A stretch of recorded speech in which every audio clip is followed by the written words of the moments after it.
नमस्कार, मैं हूं परवीन और आप देख रहे हैं वायरल सच। आज हम एक बहुत ही अहम मुद्दे पे यहाँ पे चर्चा करने के लिए आपके साथ जुड़े हैं। तो आपसे रिक्वेस्ट है, सबसे पहले आप इस वीडियो को अभी शेयर कर दें ताकि सभी तक ये जानकारी पहुंच सके।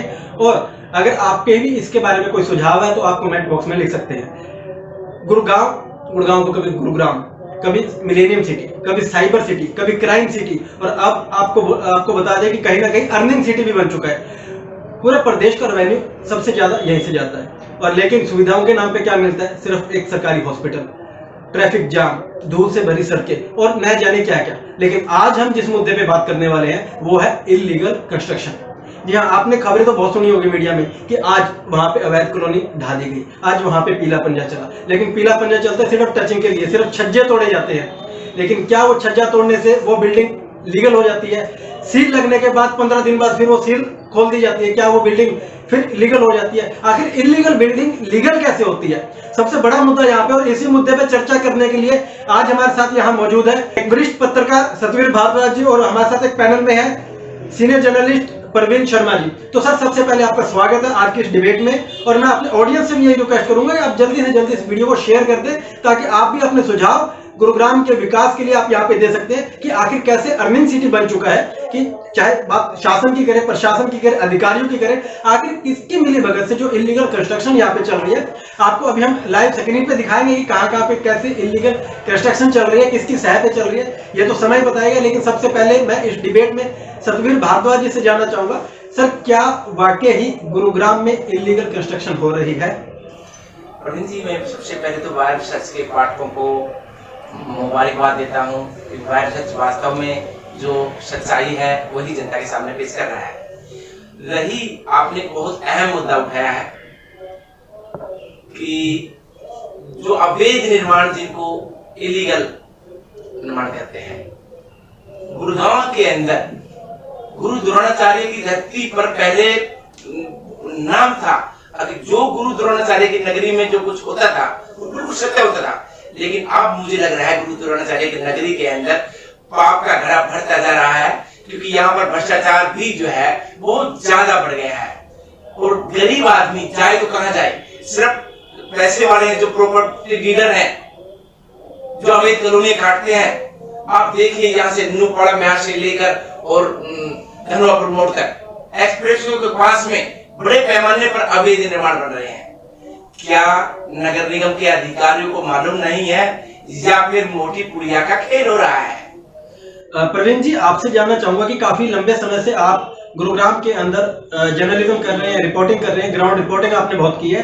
क्या कहा जा सकता है कि क्या ईमानदार सरकार के अंदर इलीगल कंस्ट्रक्शन कम हुई है या बढ़ी है? भ्रष्टाचार कम हुआ है या बढ़ा है? और आखिर अगर हो रहा है, क्या ऊपर तक मलाई जाती है या नीचे ही सब गोलमाल हो रहा है?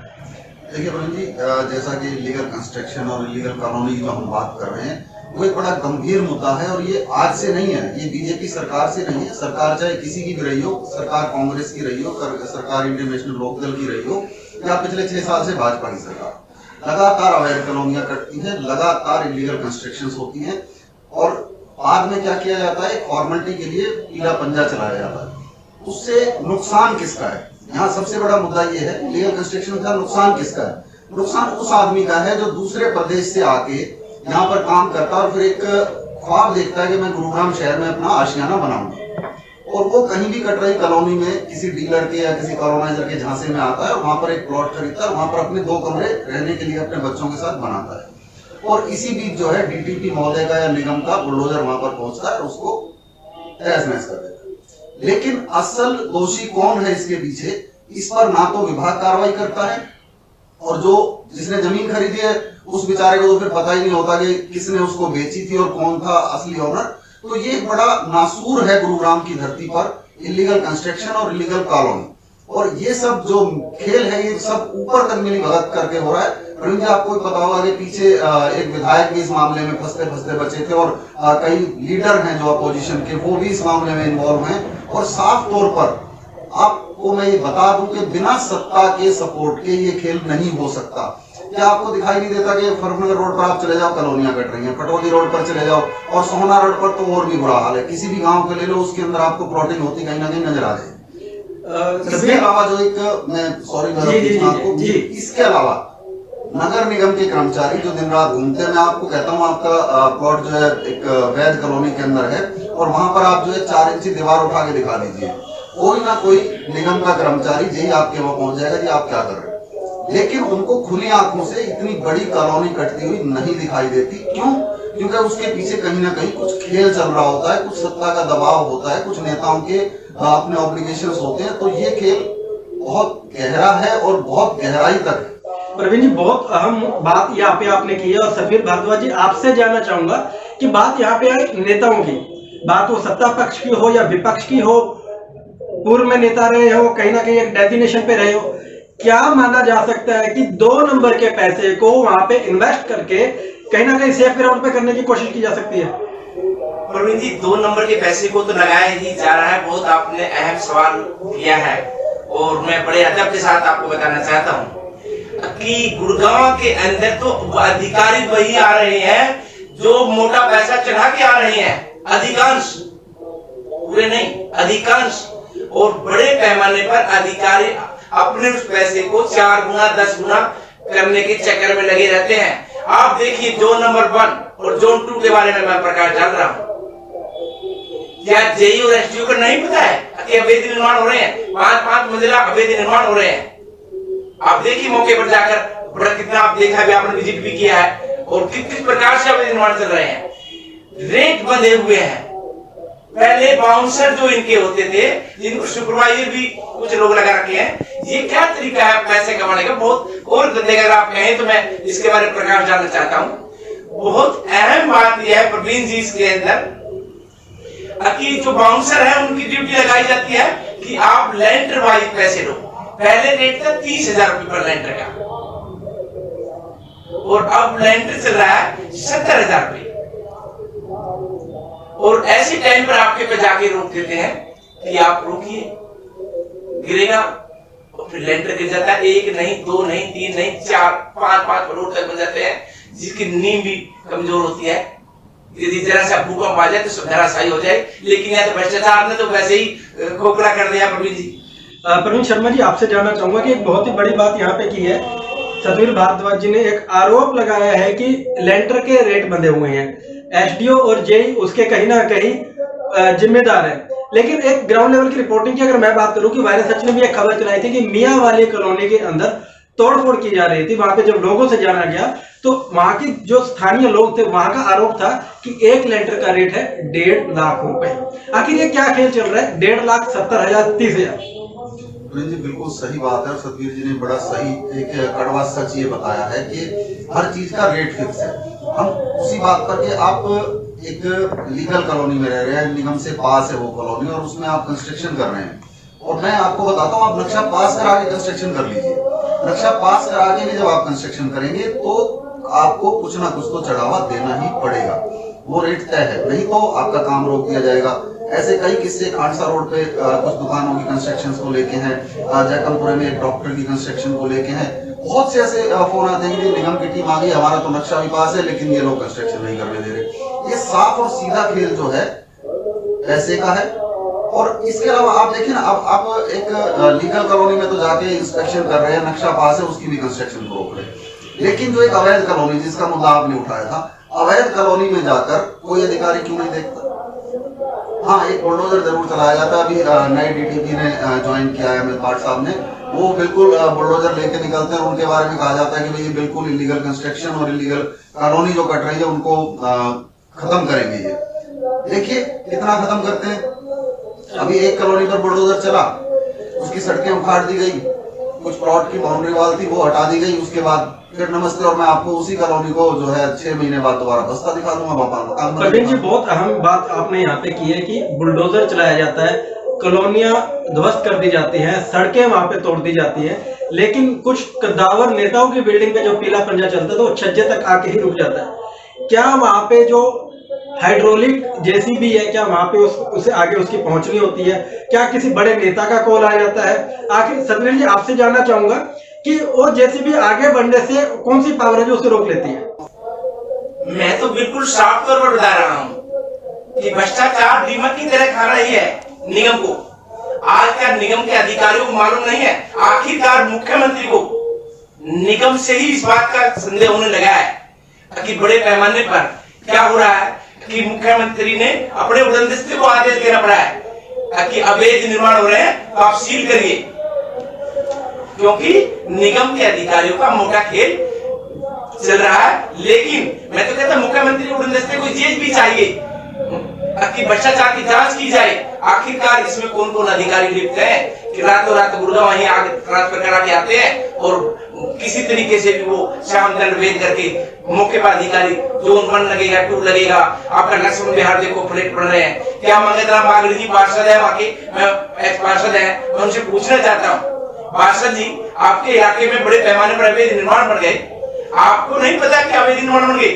आपके जोन 1 के अंदर पार्षद है सुशील शर्मा जी, है जी, वो साहब कहते हैं साहब मेरी चल नहीं रही है, मैं तो ऊपर लिख के दे दिया है। सतवीर जी बहुत बीच में रोकना चाहूंगा, बहुत बड़ी आपने यहाँ पे बात की और ये बिल्कुल जायज बात है। मैं अपने ऑडियंस से कहना चाहूंगा कि इसी बात पे आप एक क्लिक और कर सकते हैं, लाइक कर सकते हैं, शेयर कर सकते हैं कि जो सारवान जी की बात यहाँ पे पार्षद जी की है, उनका कहना है कि उन्होंने एक अपनी लेटर हेड के ऊपर लिख के कमिश्नर को दे दिया है, निगम में दे दिया है कि मेरे एरिया में जितने भी अवैध निर्माण यहाँ पे हो रहे हैं, अगर कल को खुदा न खास्ता कोई मिसहैपनिंग यहाँ पे होती है, बिल्डिंग्स गिर जाती है, तो उसका जिम्मेदार मैं नहीं होऊंगा। और कितनी बड़ी बात है कि उसके बाद कोई कार्रवाई नहीं होती। प्रवीण शर्मा जी, आपसे जानना चाहूंगा, जो एक पार्षद की काउंसलर की यहाँ पे नहीं चलती है, तो कहाँ पे जाके कि क्यों, मान लो जब मुख्यमंत्री के उड़न दस्ते को एक जिम्मेदारी दे दी गई, तो कहाँ फॉल्ट था कि क्यों यहाँ के जो अधिकारी थे जिनकी रिस्पॉन्सिबिलिटी थी वो काम नहीं कर पा रहे? अगर वो काम नहीं कर पा रहे, उनकी मिली भगत चलती है, जांच के बाद क्यों भ्रष्ट अधिकारियों की गिरफ्तारी ना हो?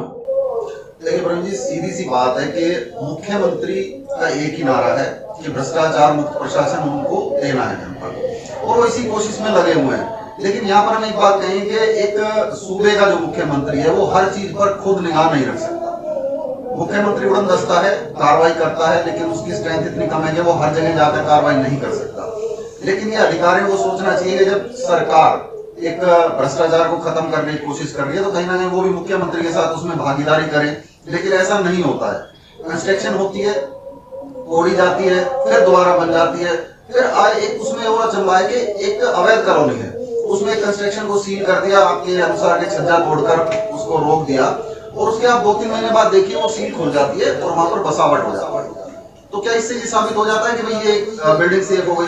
आपको याद होगा कादरपुर में एक बिल्डिंग गिरी थी जिसमें कुछ कैजुअलिटीज भी हुई थी, और उसके साथ ही एक और बिल्डिंग को घोषित किया हुआ है कि ये डेंजरस बिल्डिंग है। तो इस तरह की पता नहीं कितनी ही मौत की बिल्डिंगें गुड़गांव में हैं जो सिर्फ और सिर्फ प्रशासन की लापरवाही के कारण खड़ी हो गई हैं, और जो कब लोगों की जान भी लेगी नहीं कह सकते। मानसून आते ही खतरा और बढ़ जाता है क्योंकि जमीन में नमी आ जाती है, क्योंकि जब ये कंस्ट्रक्शन होती है तो इसमें क्वालिटी का कोई ध्यान नहीं रखा जाता, और जो आता है कर्मचारी इंस्पेक्शन के लिए वो अपना सेवा भाव से आता है और सेवा भाव से वापस चला जाता है। सतवीर जी, आपकी तरफ मैं आना चाहूंगा, एक बड़े अहम मुद्दे के ऊपर मैं आपकी दोबारा नजर एक बार वहां पे आपको ले जाना चाहूंगा कि अभी पिछले कुछ दिनों मुख्यमंत्री के उड़न दस्ते ने एक छापा मारा था आपके ही एरिया में। शोभा बिल्डर की जो प्रोजेक्ट था उसके अंदर भूजल दोहन हो रहा था, मतलब वहां पे खारे पानी से इतनी बड़ी बड़ी बिल्डिंग्स बन गई है। अगर कल को वहां पे जांच होनी चाहिए कि अगर वो खारे पानी से इतनी बड़ी बिल्डिंग्स बनी है उसका जिम्मेदार कौन होगा। और जो अवैध आज हमने एक डिस्कस वहां पे आपको अभी स्क्रीन पे भी आप विजुअल्स दे सकते हैं कि आज हमने एक विजिट किया कि दौलताबाद फ्लाईओवर के पास एक अवैध कॉलोनी कट गई जहां पे एक फैक्ट्री पहले थी।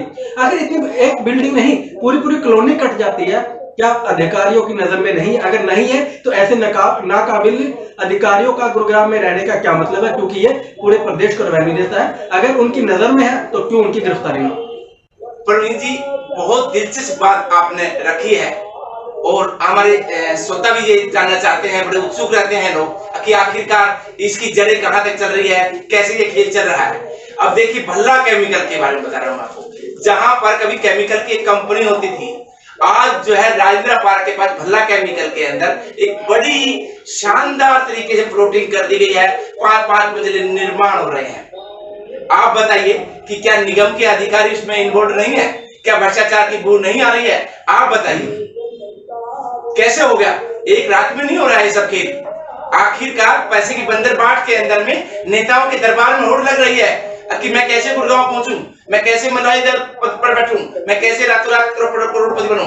बात ये नहीं है, अधिकारियों को सोचना चाहिए। नैतिकता जरा सी भी अधिकारियों में है तो उनको भ्रष्टाचार के आरोप में मामला दर्ज करना चाहिए, क्योंकि आखिरकार 10-10 फुट के अंदर महावीरपुरे के अंदर आपके ये महावीरपुरा 10 फुट की गली है, उसके अंदर 5 मंजिला निर्माण बन रहा है। अगर कल में वहां पर कोई भगवान ना करे कोई हादसा हो जाए, ट्रेजेडी घट जाए, तो कोई ना दमकल विभाग की गाड़ी जा सकती है, ना एम्बुलेंस वहां निकल सकती है, क्या करेगी? मतलब ये तो सरासरी प्रशासन बिल्कुल आंख मूंद कर बैठा है। एक और चीज मैं प्रकाश डालना चाहता हूँ, आप देखिए खाली जोन 1 और 2 के अंदर मैं आपको बता रहा हूँ, और वो भी इलाके के अंदर मैं प्रकाश डालूंगा, ऐसा नहीं जोन 2 हो रहा है। आप चाहे नाथुपुर के अंदर चले जाइए, वहां पर भी 5-5 मंजिला निर्माण बन गया है। बहुत सी नाथुपुर के अंदर भी एक बड़े पैमाने पर वहां पर एक पार्षद पर भी आरोप लगा जी, और वो मामला उठा, लेकिन सबका सब, हालांकि आप पार्टी के नेता थे बेचारे, लेकिन खूब जोर शोर से उठा मामला और नेताजी उस टाइम हिल गए थे, लेकिन बाद में प्रशासन ने घुटने टेक दिए और आराम के साथ में मामला शांत हो गया है। सतवीर जी, मैं भी एक बार प्रवीण जी से एक सवाल करना चाहूंगा, एक सुझाव लेना चाहूंगा, और सभी ऑडियंस से भी यही सवाल है कि इस सवाल के ऊपर आप अपने कमेंट्स लिखें कि क्या ऐसा होना चाहिए। जैसे अभी पिछले दिनों कुछ अराजकता का माहौल बना यूपी के अंदर, तो योगी जी ने एक बड़ा स्पेशल यहाँ पे खास स्टेप लिया कि जो भी दंगाई होगा, जो भी नुकसान है, उसकी प्रॉपर्टी की कुर्की करके किया जाएगा। और ऐसा ही गुरुग्राम में क्यों नहीं होना चाहिए कि जो भी बिल्डर अवैध कॉलोनी काटते हैं, वहां पे गरीब लोगों का पैसा लगता है, गरीब लोग अपने खून पसीने की सारी उम्र की कमाई वहां पे लगाते हैं। अगर वो अवैध कंस्ट्रक्शन होता है, पीला पंजा चलता है उसके बाद, तो क्यों ना जो बिल्डर्स की कमाई है और जो वहां पे मिली भगत अधिकारियों की थी, उनके प्रॉपर्टी की कुर्की करके क्यों ना उन गरीब लोगों को मुआवजा दिया जाए। जी बिल्कुल ठीक बात है। और देखिए, उम्मीद यही की जा रही है कि जिस तरह से पीला पंजा चल रहा है, हम उम्मीद करते हैं जो हमारे मुख्यमंत्री मनोहर लाल खट्टर जी, उनका भी जो कार्यशैली है वो उसी तरह की है, योगी जी जैसी। तो उम्मीद यही की जा रही है कि अधिकारियों को अब ज्यादा दिन मुख्यमंत्री बख्शने वाले नहीं है, क्योंकि जिस तरीके से गरीब लोगों की जो आहा है वो अधिकारियों के ऊपर जरूर जाके गिरेगी। क्योंकि एक देखिए, एक मजदूर आदमी है, आया है यहाँ पर, नौकरी कर रहा है, 2 साल 3 साल से नौकरी कर रहा है, कुछ पैसा बचा करके उसने प्लॉट ले लिया। या तो आप पनपने ही मत दो। अब मैं आपको बताऊं प्रवीण जी, आप झाड़सा रोड पे चले जाइए, वहां पर गलियों के अंदर पोस्टर लगे हुए हैं कि आप प्लॉट लीजिए, इतने दिन में रजिस्ट्री कराइए। हर आप चौक चौराहे पे चले जाइए, इस तरह के आपको पोस्टर मिल जाएंगे। अभी पीछे निगम कमिश्नर ने कहा था कि इस तरह के पोस्टर लगाने वालों पर हम कार्रवाई करेंगे, लेकिन कार्रवाई किसी पर भी नहीं हुई। बादस्तूर ये पोस्टर लगने जा रही है। मैंने आज सुबह भी देखा एक पोस्टर, जिसमें बिल्कुल ये रेलवे रोड की बात करें, यहाँ भी ऐसे पोस्टर्स बहुत लगे हुए हैं, बहुत लगे हुए हैं। और ये झांसा देते हैं डीलर, और लोग जाके खरीद लेते हैं।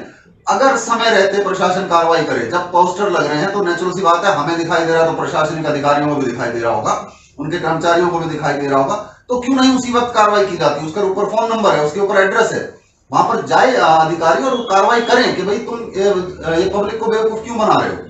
क्योंकि कुछ दिन बाद तो पीला पंजा चल जाना है, क्योंकि वो मास्टर प्लान में है ही नहीं, वो कॉलोनी है ही नहीं, वो आरजोन है ही नहीं। वो खेती की जमीन को काट करके और लोगों को बरगला देते हैं, बाद में खामियाजा जो है आम आदमी को ही भुगतना पड़ता है अंत में। और उम्मीद हम यही करेंगे कि हमारे माननीय मुख्यमंत्री जो हैं इस पर अधिकारियों के खिलाफ कड़ा एक्शन जरूर लेंगे, आज नहीं तो कल होना जरूर है। क्योंकि ये बात लगभग, क्योंकि जिस तरह से मुख्यमंत्री फ्लाइंग स्क्वाड लगातार छापेमारी कर रहा है, तो मुख्यमंत्री महोदय तक ये बात जरूर पहुंच चुकी है उनके माध्यम से, और उम्मीद यही की जा रही है कि कुछ दिनों में कार्रवाई हो सकती है, अधिकारियों पर कार्रवाई तय। सतवीर जी, आपसे जानना चाहूंगा कि एक बड़ा सवाल यहाँ पे एक आशा जगाई है, प्रवीण शर्मा जी ने बोला है कि बहुत ही जल्दी ऐसी कार्रवाई होने की उम्मीद है, लेकिन बड़ा सवाल ये है कि जिन लोगों का पैसा यहाँ पे लगा हुआ इन्वेस्ट हो रहा है कॉलोनीज काटने के अंदर, कहीं ना कहीं माना जा सकता है कि बड़े लोग हैं, बड़ी पहुंच है, बड़ा जैक है, तो क्या सीएम स्क्वाड फ्लाइंग है जो वो कामयाब हो पाएगी इस मकसद के अंदर? बिल्कुल, इसमें निश्चित रूप से कामयाब हो पाएगी। और मैं पहले तो आपको थोड़ा, आपने जो मेरे सूत्रों, उच्च कोटि के सूत्रों ने मेरे को बताया है, कि राजनीतिक सूत्रों ने बताया है, अभी मेरे को जानकारी करके ही मिली है कि मुख्यमंत्री ने आलोक मित्तल जी को जो IGCID है उनको सख्त आदेश जारी किए हैं। जो मेरे को सूत्रों ने बताया है कि खुफिया विभाग पूरी तरह अलर्ट हो गया है, कुछ अधिकारियों की सूची बना रहा है कि भ्रष्टाचार में कौन कौन लिप्त है, उनके फोन नंबर, उनकी बैकग्राउंड की प्रॉपर्टी क्या कर रहे हैं, वो आखिरकार जो जोन 1 है, जोन 2 है, जोन 3 है, या एक्सप्रेस वे के पास अवैध निर्माण हो रहे हैं, इनके अंदर जो सूची मांगी जा रही है, अगर सही मायने में अधिकारियों की सूची खुफिया विभाग ने दे दी, मैं निश्चित रूप से बता रहा हूं कि कई अधिकारी सस्पेंड ही नहीं होंगे, जेल में भी जा सकते हैं, क्योंकि उनकी बेनामी संपत्ति उजागर हो सकती है। जो यहाँ पर बड़े पैमाने पर चाव में आते हैं सिफारिश लगा के, मंत्री जी किसी भी तरीके से गुड़गांव पहुंचा दो, एक बार गुड़गांव पहुंचा दीजिए मुझे, क्योंकि गुड़गांव पहुंचने के बाद उनके ख्वाब ये है कि आखिरकार जहाज के अंदर ख्वाब जो है घूमने के गुड़गांव मिल सकते हैं, विदेश में घूम सकते हैं, फ्लाइट बना सकते हैं, अपने बच्चों की चकाचौंध कर सकते हैं। मतलब बड़े पैमाने पर गुड़गांव की सबकी नजर रहती है, आज से नहीं, गुड़गांव पहले भी नजर थी। लेकिन मैं खट्टर साहब से एक बात का सवाल करूंगा जी, मुख्यमंत्री जी आप ईमानदार हैं, नो डाउट, लेकिन मैं एक सवाल पूछ रहा हूं कि आपके कम से कम आप गुड़गांव आते भी रहते हैं, ऐसे अधिकारियों पर बेलगाम हो रहे हैं जो भ्रष्टाचार में लिप्त है, बिना भ्रष्टाचार के लिप्त के 5 मंजिला निर्माण कैसे बन जाएंगे? प्रवीण जी आपसे जानना चाहूंगा कि ईमानदार सरकार, खट्टर सरकार, बहुत सा नारा दिया गया था और बड़ी उम्मीदें भी हैं, कहीं ना कहीं जो CM flying freedom squad flying है उसके द्वारा भी कार्रवाई की जा रही है, लेकिन वही बात कि जन्नत का रास्ता देखना है, एक जन्नत लगती है गुरुग्राम अधिकारियों को यहाँ पे ट्रांसफर करवाने के लिए, क्या जन्नत का रास्ता रुक पाएगा? जी बिल्कुल, देखिए अभी तक प्रवीण जी जो हुआ है, जिस तरह से सीएम फ्लाइंग स्क्वाड ने कार्रवाई की है, अभी पीछे तहसीलदार जो अवैध रजिस्ट्रियों का मामला था उसमें भी तहसीलदार सस्पेंड भी किए गए थे और कुछ के खिलाफ जांच भी चल रही है और एक के खिलाफ एफआईआर भी दर्ज कराई गई है। तो उस एक्शन को देख के लगता है कहीं ना कहीं मनोहर सरकार, ईमानदार सरकार का जो नारा है वो सार्थक सिद्ध होने जा रहा है। और जैसा सतबीर जी भी बता रहे थे कि एक सूची तैयार होने की, बिल्कुल सही कह रहे हैं सतबीर जी कि इस तरह के एक कार्रवाई जारी है और उसके ऊपर पूरी नजर जो खुफिया विभाग है उसकी है। इसके अलावा जो आलोक मित्तल जिनको अभी चीफ बनाया गया है वो बहुत सुलझे हुए अधिकारी हैं और उम्मीद यही की जा रही है कि जो लिस्ट जाएगी उसके बाद कुछ ऐसे अधिकारी हैं जो अब तक मदमस्त होते थे, उनके ऊपर गाज गिरनी तय है और इसमें हो सकता है कि दिवाली के बाद ये कार्रवाई शुरू भी हो जाए, क्योंकि मनोहर लाल जी नहीं चाहेंगे कि किसी की दिवाली खराब हो। तो दिवाली के बाद जो है ये उम्मीद की जा रही है कि जनता को राहत मिलेगी। जो भ्रष्टाचार गुरुग्राम के अंदर मचा हुआ है उसको मुख्यमंत्री महोदय दिवाली के बाद जरूर साफ करने की कार्रवाई करें। तो देखिए प्रवीण जी, मैं एक चीज इसमें जरूर रखना चाहूंगा, मुझे लग रहा है कि ये माफिया जो है नकली सीमेंट का इस्तेमाल ना कर रहा हो, क्योंकि जो 5 मंजिला निर्माण बन रहे हैं, जो गरीब आदमी अपने पेट पट्टी बांध के एक फ्लैट ले लिया है, उसने कोई गुनाह नहीं कर दिया है, उसको नहीं पता है ये अप्रूव्ड है अनअप्रूव्ड है, क्योंकि सरकार ने बना दिया, बिल्डर ने बना दिया है, तो उसके दिमाग में जब इतना बिल्डर 5 मंजिल बन गया है तो कुछ होने वाला नहीं है। निश्चित रूप से उसके मिक्सर प्लांट की अगर सीमेंट लग गई तो कहीं ना कोई बहुत बड़ा हादसे का भी संकेत गुड़गांव में मिलने से कोई इनकार नहीं किया जा सकता, क्योंकि प्रॉपर्टी डीलर क्या कर रहे हैं, ये डीलर जो है ये एसडीओ और जेई सब आंख मूंद कर पट्टी बांधे बैठे हुए हैं, क्योंकि उनका मुंह बंद है कहीं ना कहीं। क्या वो भ्रष्टाचार में लिप्त नहीं है? अगर वो नहीं है तो ये बताइए कि वो अगर कल अवैध निर्माण में अगर वो नकली सीमेंट मिल गई तो बहुत बड़ा हादसा गुड़गांव के अंदर हो जाएगा। कोई ऐसा संकेत भगवान ना करे कि सरकार को इस मामले की उच्च स्तर से जांच करनी चाहिए। जी, तो मैं सभी ऑडियंस से यही रिक्वेस्ट करना चाहूंगा कि आप इस वीडियो को ज्यादा से ज्यादा शेयर करें ताकि किसी की जान ना जाए, किसी का परिवार वहां पे खराब ना हो सके, किसी की पूंजी वहां पे लग ना सके। जो अवैध कॉलोनियां और जो इलीगल कंस्ट्रक्शन बड़े धड़ल्ले से हो रही है और आपको स्क्रीन पे हम टाइम टू टाइम दिखाते रहेंगे, इस पे हम आगे भी डिबेट्स करते रहेंगे, चर्चा करते रहेंगे कि मनोहर सरकार की जो सीएम फ्लाइंग स्क्वाड है वो एक ऐसा काम करने जा रही है कि उसके बाद पता चलेगा किन अधिकारियों के घर, किन भ्रष्ट अधिकारियों का नाम उसमें लिस्ट में आता है और किन भ्रष्ट अधिकारियों के घर दिवाली के बाद भी पटाखे छूटने वाले हैं। लेकिन उन पटाखों के लिए आप भी तैयार रहिए, क्योंकि आपको बड़ी सचेत रहना होगा कि बड़े वहां पे शानदार पोस्टर्स लग जाते हैं कि 25% देकर रजिस्ट्री करवाइए, 50% देकर रजिस्ट्री करवाइए, लेकिन इस खेल में आप ना फंसे। लेकिन इसके लिए वायरल सच आपकी आवाज बुलंदी से उठाता रहेगा, कहां पे इलीगल कंस्ट्रक्शन हो रही है, कैसे उसको रोका जाए, कैसे सरकार का सपोर्ट किया जाए। और आपको भी यही करना होगा कि आप अपने जो राय है आप इस कमेंट बॉक्स में लिख सकते हैं कि कैसे हम उन भ्रष्ट अधिकारियों के ऊपर कार्रवाई करवा सकते हैं और कैसे जो बिल्डर माफिया है कि कहीं ना कहीं अपना पैसा इन्वेस्ट करने के लिए बाकी जो लोग हैं, जिनकी गरीब लोगों की पूंजी वहां पे फंसाई जा रही है, गरीब लोगों की जान जोखिम में डाली जा रही है, उन तमाम मुद्दों के लिए हम आपके साथ बुलंदी से खड़े हैं और आपको भी वायरस सच का साथ देना होगा। इस वीडियो को जल्दी से जल्दी लाइक करें, शेयर करें और मिलेंगे अगली डिबेट में इलीगल कंस्ट्रक्शन के मुद्दों के साथ और लोकेशंस के साथ कि कहां पे कितने धड़ल्ले के कैसे वहां पे निर्माण अवैध चल रहा है। तो आज की डिबेट यहीं पे समाप्त करते हैं। सतवीर भारद्वाज जी, प्रवीण शर्मा जी, आपका बहुत बहुत धन्यवाद यहाँ पैनल पे जुड़ने के लिए। तो इसी तरह तमाम अपडेट्स के लिए बने रहे हमारे साथ और देखते रहे आपका अपना चैनल वायरल सच। नमस्कार।